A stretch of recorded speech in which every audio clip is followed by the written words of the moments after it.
This is video 9 here on Sonic Academy. I am Jimbo JTech. We are recreating my track Dreamworld, and in this video we're going to look at atmospheric layers. The best way I can describe this is sort of the smoke machine that fills the club all around all of the main elements that we've already crafted for the song. Something that's hugely important for atmospheric music and definitely a must-have element of every single JTech track. So let's dive right in.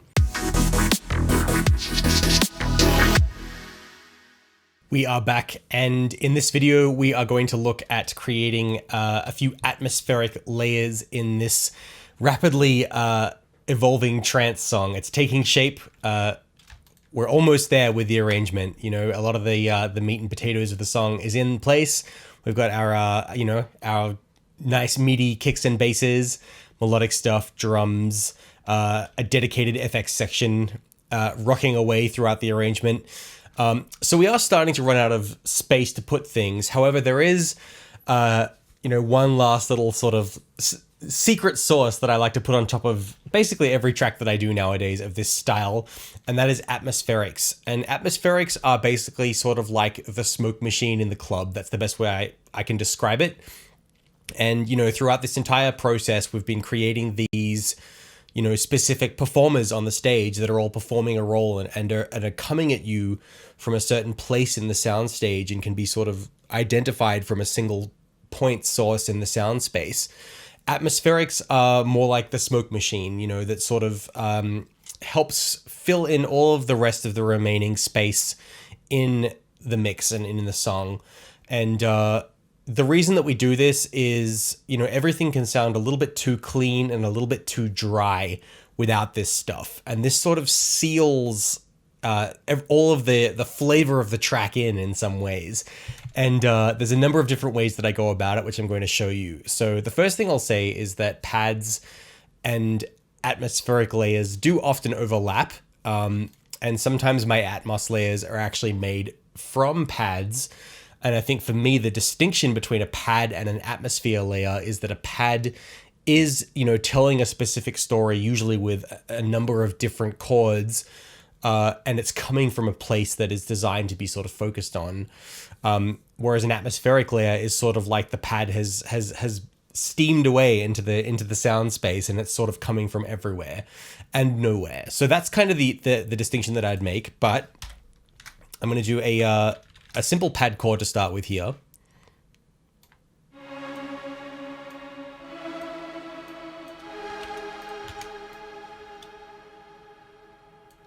Simple C# minor chord.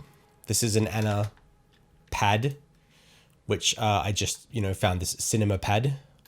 Lots of fun. Gonna play that for you.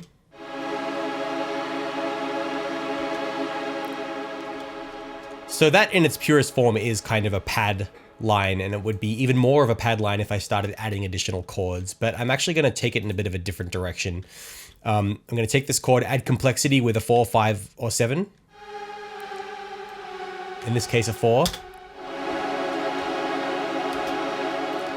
Makes the chord slightly more mysterious, tells a bit more of a mysterious, ethereal story. I think what's great about these chords and the different messages that they send is that we didn't invent this, we just found it. We didn't, like, there was nobody who originally, determined what all these combinations of frequencies would evoke in us. It was just there, which is something that's so cool about music, I think. I'm gonna do a lot of filter work on this to sort of transform it into something else. Something I haven't done that much in this project yet. Taking out some low frequencies, not being, too pedantic about it at this stage. And I want to get a bit of an evolving feel with a resonant, moving filter. Let's hear what that sounds like.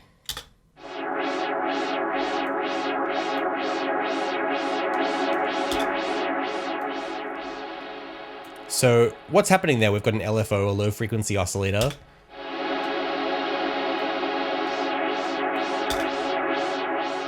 And that amount, once I turn that up, it sort of turns the LFO on, and it's almost like you're doing that with the frequency. That's what it's doing.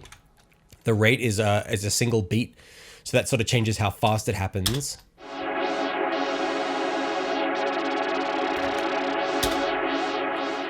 And then the phase we sort of use to lock it into the groove. So if I play this, with the metronome on, it feels a bit out of time. So just like we, with the LFO tool plugin that a lot of you have probably played with a phase on that to get it in time with your song, similar kind of thing here.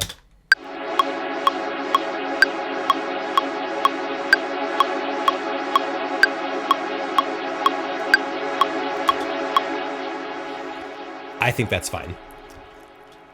So the next thing we're going to do is have this sort of filtering in. And I'm going to automate that frequency so that it, just like some of the other things in this song, is making things less static, but in quite a static way. So it's just sort of coming up and rising and then, ducking down. You can also do, you can do it like that so that, things sort of rise and fall. And let's do it like this, just so it's a bit different from how it was before with some of those automating parameters that we had.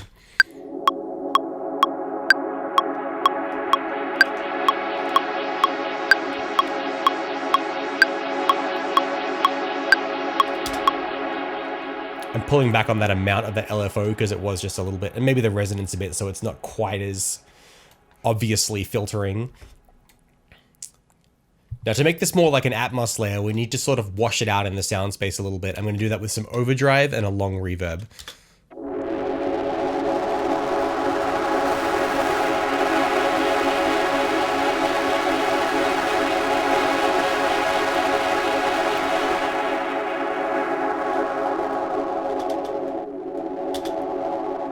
I'm liking that.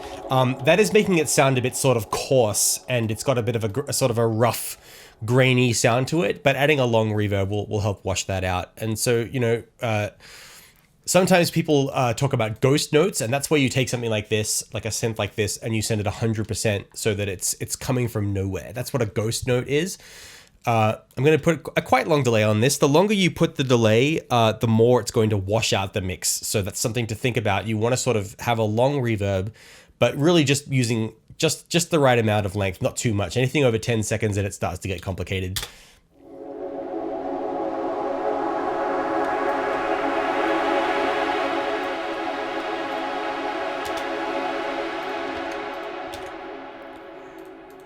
And then to sort of gel it into the rest of the mix, let's throw on that good old-fashioned sidechain compressor, which never fails to put a smile on my face. So we're going to put this to the new kick that we did, or in fact, I could actually just do it to the old one. I think that should work fine. As long as the kick is present in the track, it doesn't matter which channel I'm using, really. Ideally, in your song, you should only have one kick track, but we've got a duplicate of the song here in the project. So let's hear that with the rest of the song.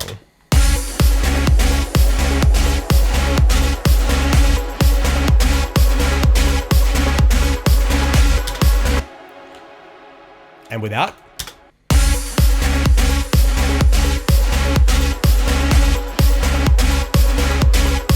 And you need just a little splash of this. And the thing is, when you listen to it, you're hearing, the ravey plucks and the kick and the snare and this. You're not hearing this come from anywhere in particular, but it's there, and it fills out the remainder of the space that you haven't specifically applied to something or assigned something to. You can also do this with vocals. So here's a little vocal sample from Splice.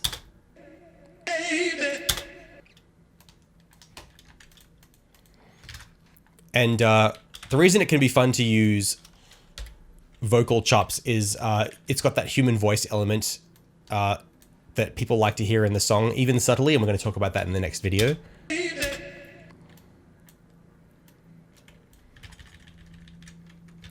Let's hear how this... I usually take a little part of it and like cut it up and loop it, and I'm doing that with the Command or Control E function. It just cuts things up super easy.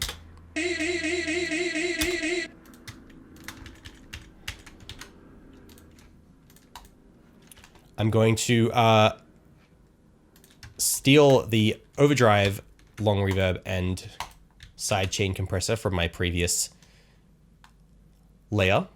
Let's hear how that sounds.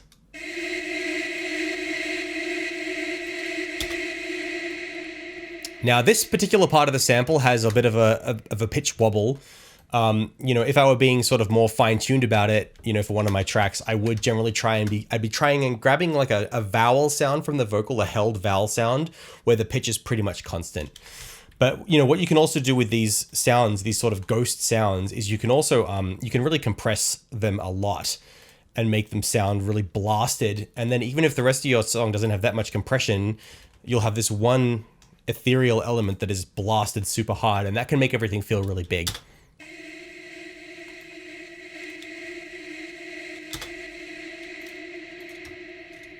Now this is currently playing the minor third above the root note, so I'm going to actually pitch it down. Or try it up.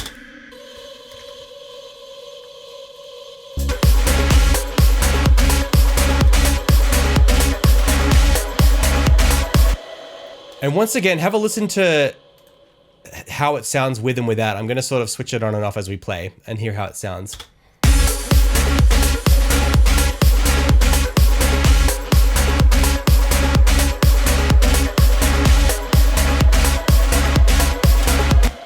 It's so subtle, but trance songs really benefit from, you know, something being put out there in that really, really far away space. It just gives a sense of hugeness that the listener's never going to specifically identify. The last thing I'm going to show for this video is a quick white noise layer. And this is something I do almost exactly the same in every single project.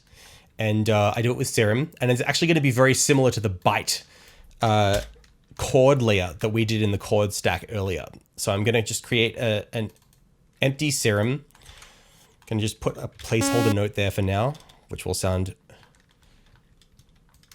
very boring by itself.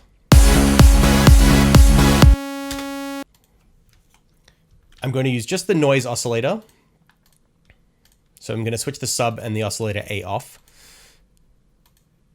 This analog J106 HP, which I'm assuming stands for high pass. Let's hear that.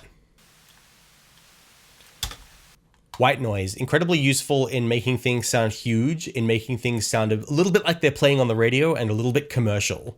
Those are the characteristics that it brings. Switch on that little multi-band compressor and pull down that threshold. Ooh, there we go. Very like TV static there. And you know, you can do other stuff to it too. You can put some delays on it if you want it to echo out into the sound space and stuff like that. But this noise, this blasted noise layer is very useful in a track like this. And you know, I'll take that sidechain LFO and I can drag that to the volume of the noise, and that'll make it, you know, do the ducking thing. I can also pitch it with this pitch knob to sort of tune it into the song. And I do this in basically every song. So let's hear how it sounds with that white noise punching you in the face.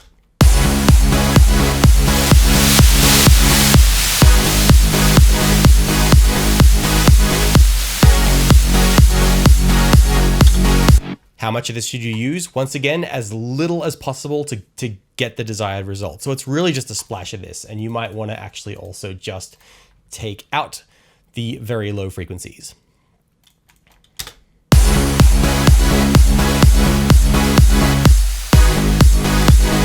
Something you could also do is just have it relax for one beat, just like the chords do.